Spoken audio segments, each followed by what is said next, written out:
This is Lanning, and we're here at my class, Making Monsters 101. We've had a great week, and well, I'm going to take you in and show you what we've been doing. Come on in.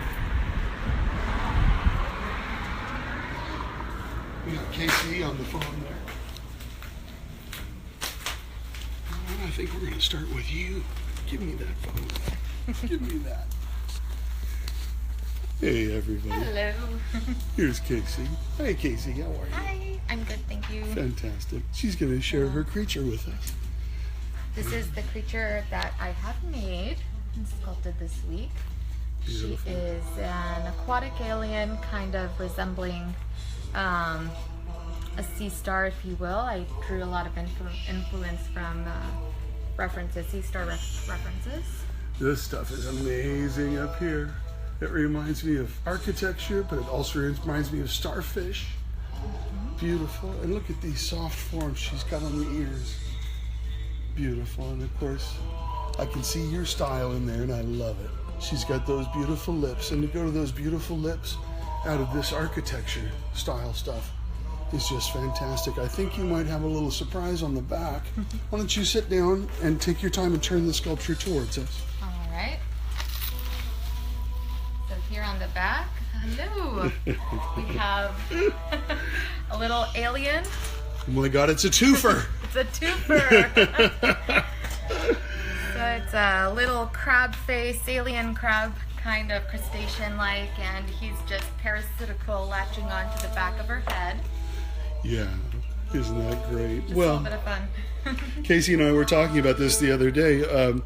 On Star Trek Beyond, I would try to sculpt little faces in the back of our heads, and then I would have a joke with Joel Harlow and say, look, you got a twofer. Anyways, wonderful. Now turn her back around for us, and let's see the front view. Beautiful. It's just weird being in her presence. I love it. I love it. And I also get this feeling of a voice that says, come with me. Let's dive the ocean's depths. Look at this beautiful stuff she's got also on the neck. Kind of layered, but also you can kind of feel the ocean in there as well. You get an aquatic feel. Look at that beautiful light up there. I'm just going to come down and hang out with that. Oh, that's me singing. Let's turn that down a little bit. Well, in the search for copyright-free music, I've exposed many of my friends to this bizarre Peter Gabriel dying sound. I think that's so beautiful. I love it. Can't wait to see your paint jobs. Can't wait to see how you process this. It's going to be fun. Yeah. The colors of the ocean are yours to exploit. I love it. And plus, it's a twofer. You can't beat that. Here, I'm going to give this back to you. All right. Bye, guys. Bye. Really great work. Let's go on over here. Young man, every time I come near you, I make you do this. Look in here, say your full name. If you have a website or you have any place that you'd like to tag or whatever, you just mention that, and then tell us about your sculpture. When I met Rule, I kind of just started an Instagram, Irrational Minds. So my idea for this actually kind of came out of just playing with the clay. I kind of had an idea that I wanted to do kind of biomech, but more biological. And I kind of morphed into this, which now I feel is more of an insectoid, like warrior knight or something of that. The visor on the front. It for sure is a knight, right? Yeah, so I've kind of got a mix of plates and insectoid, and you know how they kind of layer on each other, and then just trying to play with the textures and so show some parts that can move and other parts that are more static. You got cool plating going on the side, which is awesome. And I played with a little bit of webbing on the jaw, and then on top of the back of the visor where it swoops in the back, I've tried to do some type of a membrane on the top. Right. Give us a real profile, brother. Let's take a look. Yeah.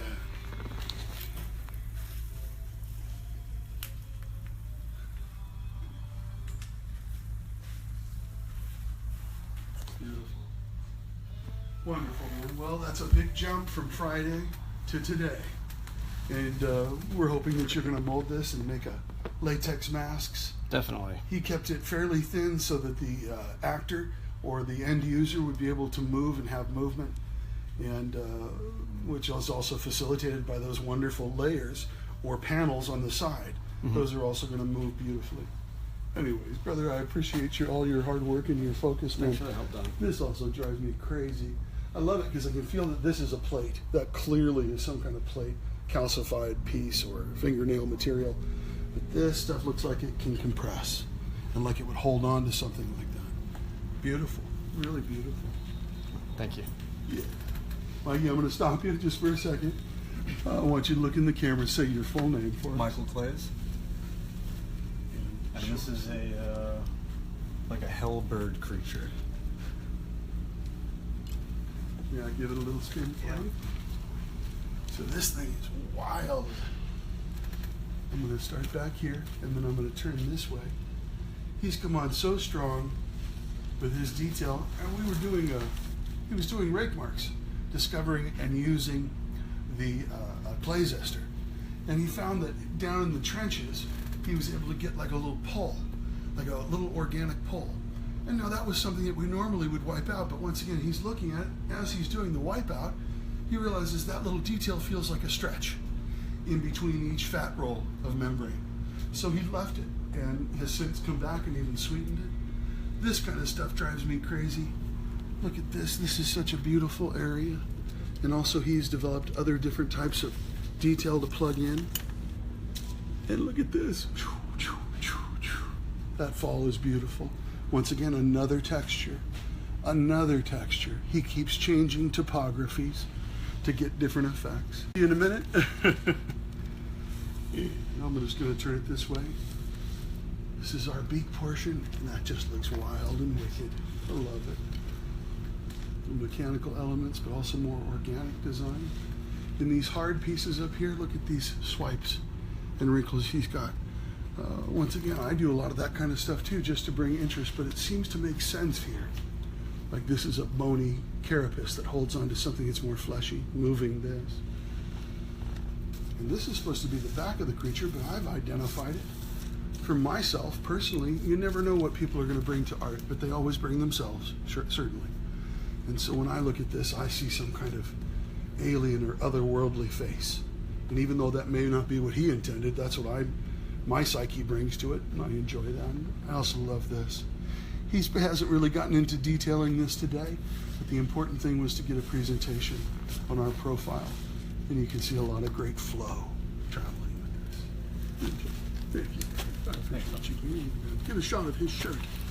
This shirt is 20 years old, 22 years old. Right on, man. Come on with me. You don't need to stop sculpting, but I want you to talk about this. I want you to tell us all about your concept. Look right in here and give us your full name. My name is Anna Kinigi, and she was inspired by Scandinavian folklore, but I'm not sure if that's what she ended up as. She's some sort of like mythical wooden spirit or something.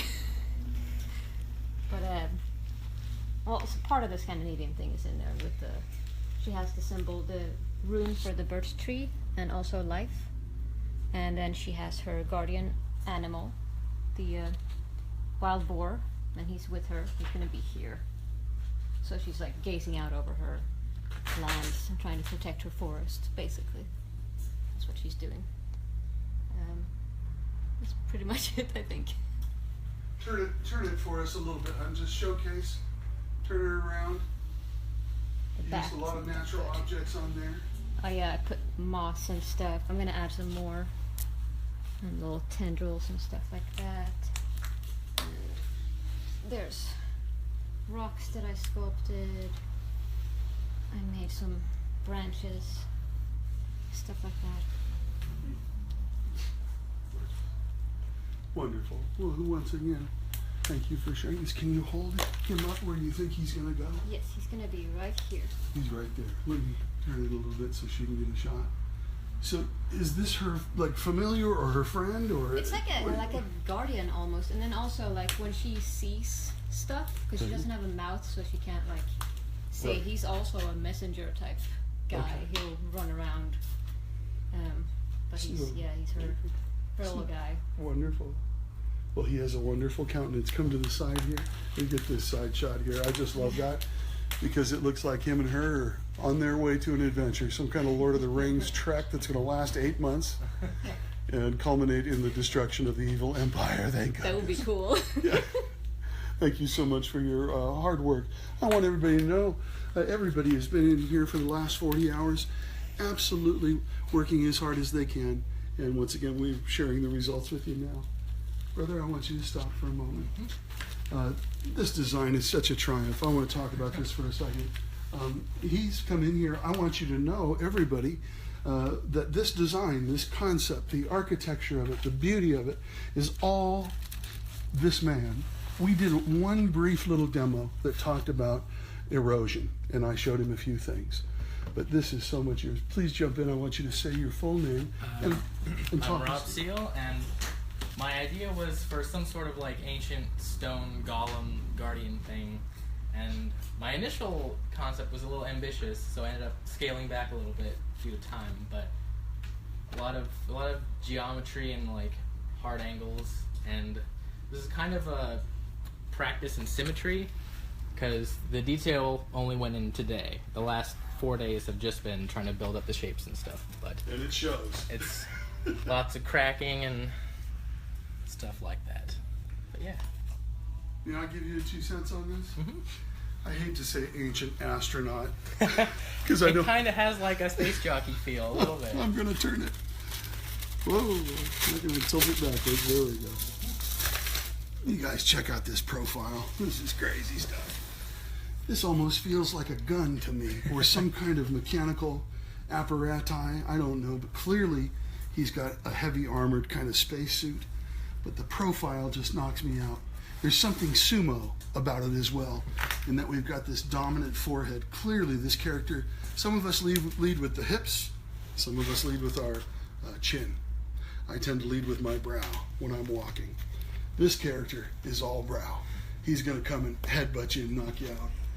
Anyways, I hate to say ancient astronaut, but every time I look at this, that works for me. I get that feeling. And of course, when he's adding cracks and a little bit of weathering so tastefully, in the demo I showed him about cracking, I really overdid it. He's done it very tastefully here.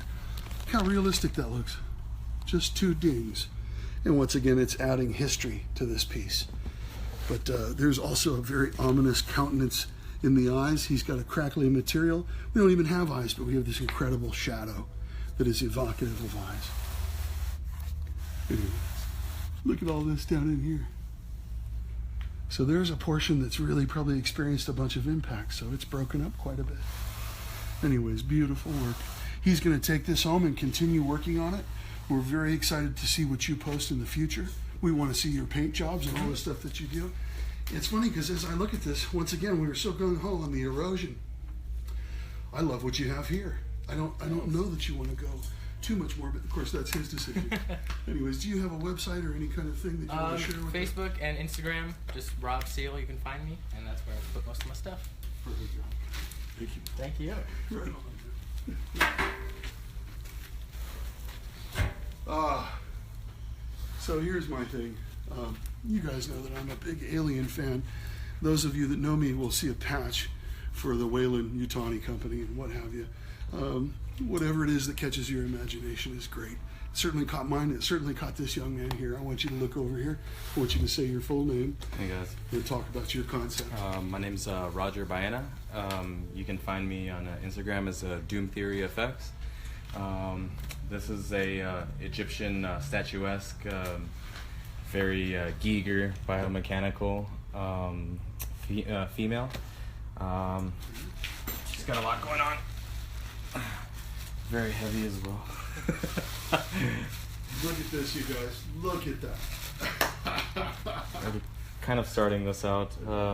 It's going to be kind of like based on hieroglyphics and just texturing. I'm going to have fun with the bone and everything, but I really liking how this tubing and the placement of them has kind of manifested itself.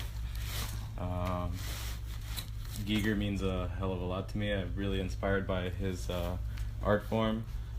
I've even gone as so far as to visit his museum in Switzerland, and well, the fascination with him like keeps going on. But yeah, this is what I've been working on for the past week, and it's been really fun. Don's helped me out a ton to help me translate it and kind of get in the groove of all this chaotic stuff going on here. But it's really fun. We love passing it on here, and that's part of the deal. When he goes back, he's going to probably go work at ADI. Are you still going back there? Yeah, I'm a mold maker at ADI, and got some time to work on this in the meantime. But once again, you're also not just a mold maker, he's also a sculptor for sure. And I want you to look for his work in the future. And turn it head on to her one more time, just so we can get a beautiful shot of that. And just spend a minute and just pan around and find different fun stuff. Good job, brother. Thank you. Good. Thank you, John. As with everybody in the class, my hope is that you mold it and make a few copies and do a few different paint jobs.